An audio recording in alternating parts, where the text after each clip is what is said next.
नमस्कार विद्यार्थी मित्रांनो, मी अशोक आवंतकर सर आपल्या सगळ्यांचं स्वागत करतो आवंतकर्स MPSC इंग्लिश या यूट्यूब चॅनलवरती। मित्रांनो, व्हिडिओ सुरू होण्याच्या अगोदरच पहिल्यांदा माफी मागतो, कारण काल मी व्हिडिओ सुरू केला परंतु काही मिसअंडरस्टँडिंगमुळे मुलाकडून जो मला डेटा प्रोव्हाइड झाला होता आपल्या कोऑर्डिनेटर मुलाकडून, तो थोडासा STIच्या बाबतीत चुकीचा ठरला होता। त्याबद्दल मी तुमची पहिल्यांदा माफी मागतो। चुकीचा डेटा तुम्हाला पहिल्यांदा काल सांगण्यात आला होता, पण तो व्हिडिओ मी लगेच थांबवला आणि अपडेटेड जो व्हिडिओ आहे तो भाग तुम्हाला मी आता सांगणार आहे। तर ठीक आहे, चुका होत असतात, सगळ्याकडूनच होतात, पण कालच्या चुकांनंतर मला भरपूर काही शिकायला मिळालं। असे काही मुलांनी सत्कार केले कमेंट्समध्ये भयान, पण हरकत नाही, ते एक बोलण्याचा सगळ्यांना अधिकार आहे आणि शिक्षकांनीही तेवढ्या गोष्टी क्लिअर असणं गरजेचं आहे। तिथं थोडंसं आपण कमी पडलो हे मला मान्य आहे, पण नेक्स्ट टाईम शक्यतो असं होणार नाही। जो तुम्हाला फॅक्च्युअल डेटा आहे तो मात्र ॲक्युरेटच मिळेल। तर मूळ मुद्दा होता आपला कंबाईन ग्रुप बीचा 2022चा मेन्सची तयारी आपण कोणी केली पाहिजे, म्हणजे आत्ता आज तुमची ॲन्सर की आलेली आहे आणि कोणत्या विद्यार्थ्यांनी मेन्स 2022 कमिटेड केली पाहिजे हा आपला मूळ मुद्दा होता। तो आता आपण मूळ मुद्द्यावर आपण पाहणार आहोत की नेमकी एक्झॅक्टली कोणी कमिटेड अभ्यास या 2 महिन्यात करणं गरजेचं आहे। तसं मी काल पण सांगितलं होतं की मेन्सचा अभ्यास सगळ्यांनीच केला पाहिजे एक सर्कलनुसार, की आपण आधी मेन्सचा अभ्यास करून मग पूर्वची परीक्षा जेव्हा होईल त्यावेळेस त्याला फायदा होऊन जाईल। तर मेन्सच्या तयारीला कुणी बसलं पाहिजे, मुलगा असो मुलगी असो, पण कोणाचा स्कोअर कसा असेल, तुम्ही ॲन्सरनुसार कीनुसार आज स्कोअर काढला असेल तर लक्षात ठेवायचा कंबाईन ग्रुप बी 2022 मेन्सची तयारी कुणी करावी आहे ना। 2022चा तुम्हाला मी एक्सपेक्टेड कोर्स सांगतो, प्रोबॅबिलिटी आहे, फक्त संभाव्यता आहे, ठीक आहे। मी काही देव नाही, चुका माझ्याकडूनही होऊ शकतात, ठीक आहे। तर लक्षात ठेवायचं। त्याचं कालचा संदर्भात सांगताना ज्या चुका झाल्या होत्या तो संदर्भ मी क्लिअर करून इथं तुमच्यासमोर मांडलेला आहे। तर संदर्भ असा आहे बघा, 2021चा जर विचार केला, 2021चा जर विचार केला तर 2021मध्ये 1085 जी जागा होत्या, ॲड झालेल्या जागा आमच्या टीमकडून पाहण्यात आल्या नव्हत्या। तुम्हाला जुना आकडा सांगण्यात आला 666चा, त्याबद्दल मी तुमची माफी मागतो आणि तुम्ही माफ करणार, कारण हे सगळं तुमच्यासाठी चालवलं आहे, त्याच्यात माझा वैयक्तिक फारसा काही स्वार्थ नाही। 2021मध्ये 1085च्या जागा होत्या टोटल। नंबर ऑफ वॅकन्सी हा 1085चा आहे आणि ASOच्या जागा 100 होत्या। याच्यात मात्र आपण बरोबर सांगितलं होतं, ASOच्या जागा 100 होत्या, त्याचा कट ऑफ होता 53.75। किती होता कट ऑफ? 53.75। तर आपल्याला 42 जागा असताना, कारण काल पण सांगितलं होतं मी की दोन्ही पेपरची जी काठिण्य पातळी होती ती मिडियम होती, म्हणजे फार सोपा काही नव्हता, कारण आपण पोल घेतला होता, त्या पोलनुसार मध्यमवर जास्त मुलांनी वोटिंग केलं होतं की पेपरची क्वालिटी ही मध्यम स्वरूपाची होती, म्हणजे फार काही अवघड नाही आणि फारच सोपं आहे असं बी काही नाही। तर त्यानुसार आपण इकडे जर विचार केला, असिस्टंट सेक्शन ऑफिसरच्या 100 जागा आणि कट ऑफ 53.75 वॅकन्सी आहेत आपल्याला। आता जर विचार केला तर वॅकन्सी येतं आपल्याला 42, वॅकन्सी किती? 42। तर एक्सपेक्टेड कट ऑफ किती हा आपला विचार चालू होता। त्यानंतर जिथं आपण काल बोलताना थोडीशी गडबड केली होती, पुन्हा एकदा सांगतो, ते होऊ शकतं माझ्याकडनं, का झालं कसं झालं आता त्याबद्दल विश्लेषण किंवा चर्चा नको, आज काय सुधारणा करता येतात त्या फार महत्त्वाच्या असतात। तर सांगताना काल STIच्या जागा ज्या 2021मध्ये होत्या त्या पहिल्या ॲडनुसार सांगितल्या होत्या, वाढलेल्या ॲडनुसार मी सांगितल्या नव्हत्या, तर ते वाढून 609 अशा एकूण जागा झालेल्या होत्या, बरोबर आहे। आता त्यावेळेचं मेरिट बघा बरं का, 609 वॅकन्सी असताना मेरिट आहे 46.50, काठिण्य पातळी मिडियम, काठिण्य पातळी काय? मिडियम, आणि जागा किती येतात? 609।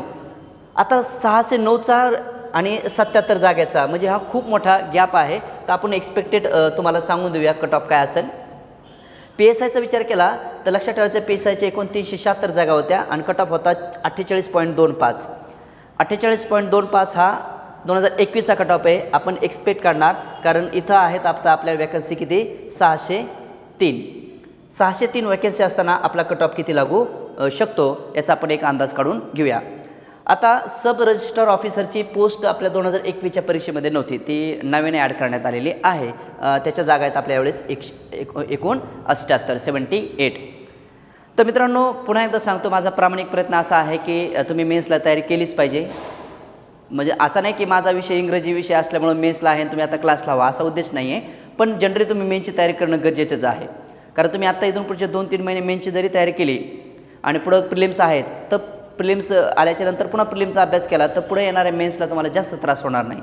म्हणून मेन्सची तयारी करणं गरजेचं आहे. पण कमिटेड फक्त मेन्सच बघणार म्हणजे लाईन टू लाईन सिलेबसचाच अभ्यास करत बसणार, क्वेश्चन पेपर सोडवणार, PYQ सिरीजचा अभ्यास करणार, अशा स्वरूपाचा अभ्यासाचं प्लॅनिंग 2 महिन्यात मुलांनी कसं केलं पाहिजे आणि त्यांनी करावं का या संदर्भात हा एक्सपेक्टेड स्कोअर तुम्हाला सांगितला जातो आहे.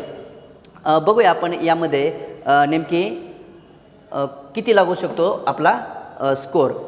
तर लक्षात ठेवायचं, वॅकन्सीचा विचार करता आणि काठाणे पातळी विचार करता मला जे वाटतं किंवा येऊ शकतं असं की बघा 100 असताना 53.75 हा कट ऑफ होता. आता जागा आहेत आपल्याला 42. म्हणजे माझ्याकडून कट ऑफची जर अपेक्षा ठेवली तुम्ही किती तर 58 ते 60च्या दरम्यान हा कट ऑफ तुम्हाला लागू शकतो. 58 ते 60 कारण आजच आन्सर की आलेली आहे, एकदा चेक करून घ्या. ज्याला ASOला बसायचं आहे त्याचा स्कोअर ह्या 58-60च्या पेक्षा जास्त जाणार नाही असं म्हणत नाही मी, पण 60पर्यंत तुम्ही सेफ आहेत हे लक्षात ठेवा. 58-60मध्ये तुम्ही सेफ असू शकतात, मागे पुढे होण्याची शक्यतासुद्धा आहे, त्यात नाकारता येणार नाही. आता जागा बघा, STIच्या 609 जागा आहेत आणि मेरिट आहे 46.50 आणि आता जागा आहेत आपल्याला 77. तर एक्सपेक्टेड स्कोअर जर काढला आपण तर किमान तो 55 ते 58च्या दरम्यान जाणं अपेक्षित आहे कारण जागा कमी आहेत.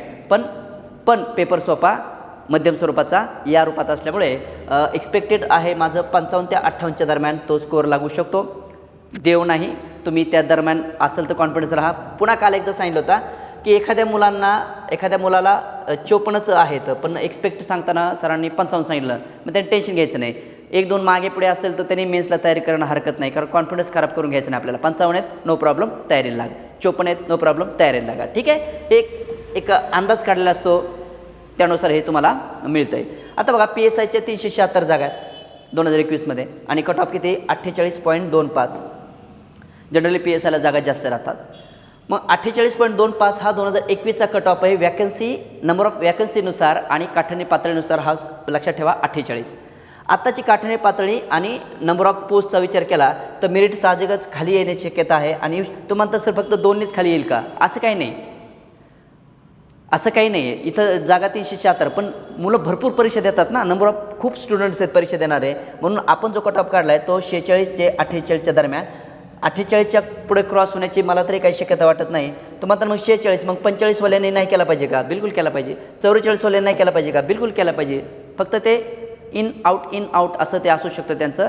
इथं मात्र तुम्ही गॅरंटेड सेफ असू शकता 46 ते 48 दरम्यान तुमचा, कारण मध्यम काठाणे पातळी असेल तर 48पर्यंत ठीक आहे. ठीक आहे. आता सब रजिस्ट्रार ऑफिसरची ही पहिल्यांदाच आपल्याकडे पोस्ट आहे. 78 त्यालासाठी पद आपल्याला दिली होती. आता इथं 77 जागा आहे, तिथं 78 जागा आहे. एक्सपेक्टेड आहे 55 ते 58च्या दरम्यान. त्यामुळे इथंसुद्धा मला बदल करण्याची काही अपेक्षा वाटत नाही किंवा अंदाज वाटत नाही. ते 55 ते 58च्या दरम्यान तो सब रजिस्ट्रार ऑफिसर ही जी नावाची पद आहे आपल्याकडं त्याचा मेरिट लागू शकतं.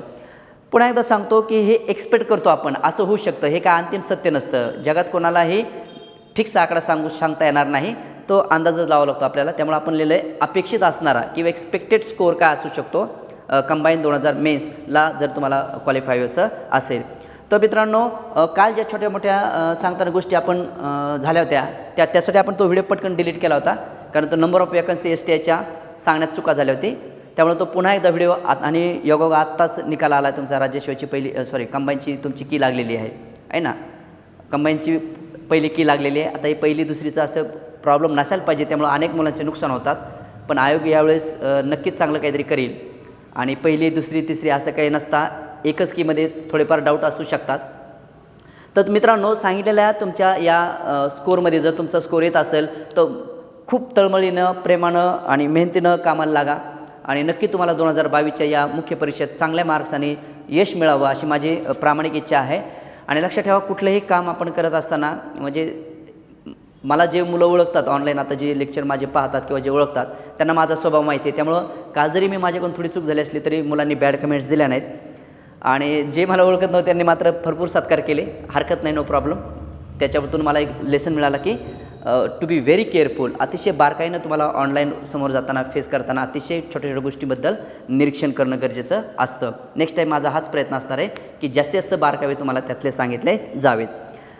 उद्या म्हणजे 13 ऑक्टोबरला ही आपली बॅच त्या संदर्भात सुरू होणार आहे. ज्या विद्यार्थ्यांना पुण्यात यायचं आहे किंवा पुण्यात येऊन 2-3 महिने मेनचा अभ्यास करायचा आहे अशा विद्यार्थ्यांसाठी आपण हे 13 ऑक्टोबरला बॅच ठेवलेली आहे. ही बॅच अतिशय एक्झाम ओरिएंटेडच असणार आहे. याच्यामध्ये फक्त एक्झामचं तुम्हाला एकदम जबरदस्त पद्धतीने मार्गदर्शन केलं जाईल. सगळे क्वेश्चन पेपर वगैरे PYQ सोडून घेतले जातील. म्हणजे कमी लिहून जास्त कसं लर्न होईल, आपलं जास्त कसा सराव केला जाईल, यावरती या बॅचमध्ये आपण तुमची बॅच पूर्ण करणार आहोत. साधारणपणे आपण या बॅचसाठी 45 ते 50 दिवसामध्ये ही बॅच पूर्ण करून राहिलेल्या दिवसात तुम्हाला प्रॅक्टिस देण्याचा आपला पूर्णतः मानस आहे. तर नक्कीच जर तुम्ही पुण्यामध्ये येणार असाल तर ही बॅच जॉईन करू शकता. दुसरी गोष्ट, सगळ्यात महत्त्वाची दुसरी गोष्ट लक्षात ठेवायची ती अशी आहे की आपली व्होकॅब्युलरी सेशन एक चालू आहे बघा. आपलं व्होकॅब्युलरी सेशन एक चालू आहे बघा. तर व्होकॅब्युलरीसाठी आपण काय करणार आहे,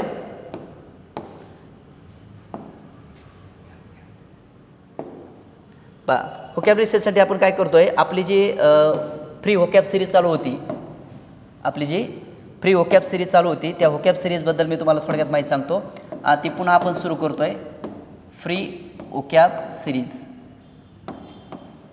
आणि ही यूट्यूबवर असणार आहे, लक्षात ठेवायचं, फ्री असणार आहे. आणि याच्यातमध्ये सुद्धा मी तुम्हाला सगळे जे आलेल्या PYQमधली व्होकॅब्युलरी आहे, PYQमधून किंवा काही प्रॅक्टिस सेटमधून तुम्हाला ही व्होकॅब्युलरी माझा देण्याचा प्रयत्न असणार आहे. हे लेक्चरचं शेड्यूल तुम्हाला आपल्या यूट्यूब चॅनलवरती सांगितलं जाईल किंवा आपल्या टेलिग्राम लिंकवरती सुद्धा सांगितलं जाईल. तुम्हाला स्क्रोलिंगमध्ये टेलिग्राम लिंक वगैरे येईल, ऑफिसचा नंबर येईल, तिथं तुम्हाला फ्री व्होकॅब्युलरी पाहायला मिळेल. लक्षात ठेवा. या संदर्भात जर कोणाला आणखी एक्स्ट्रा नोट्स हवे असतील PDF रूपात तर त्यांनी आपल्या क्लासच्या मोबाईलवरती ग्रामरच्या नोट्स तुम्हाला मिळू शकतात. जर तुम्ही तुमचा जर ऑफिसच्या नंबरवरती कॉन्टॅक्ट करून जर तुम्हाला मेन्सवाल्या मुलांसाठी जर PDF हवी असेल तर जरूर आम्हाला सांगा, तेही तुम्हाला फ्री ऑफ कॉस्टमध्ये देण्याचा माझा प्रयत्न असणार आहे. आय होप दॅट मित्रांनो, निगेटिव्ह गोष्टीकडे लक्ष न देता चांगलं आपल्यासाठी जे काय असेल तेवढंच माझ्याकडनं घ्या. ज्या चुकीच्या निगेटिव्ह गोष्टी वाटतील तुमच्यासाठी, तुमचा कॉन्फिडन्स कमी करणाऱ्या वाटतील, अशा कोणत्याही गोष्टी माझ्या स्वीकारू नका. जे तुमच्यासाठी चांगलं वाटतं आहे, पॉझिटिव्ह वाटतं तेवढंच घ्या. बाकी चुका होतच राहतात. कालच सांगितलं, STI जागा सांगताना माझ्याकडून चूक झाली होती, ती आता मी आज सुधारून तुम्हाला सुधारित जे नंबर्स आहेत ते सांगण्याचा माझा प्रयत्न केलेला आहे. आय होप दॅट तुम्हाला हे सेशन आता योग्य वाटलं असेल. आवडला असल्यास नक्की लाईक करा, इतरांसोबत शेअर करा आणि कंटिन्यू करा व्होकॅब्युलरी फ्री सिरीज माझ्यासोबत. Till then take care and have a very all the best to all of you for the exam mains. Bye.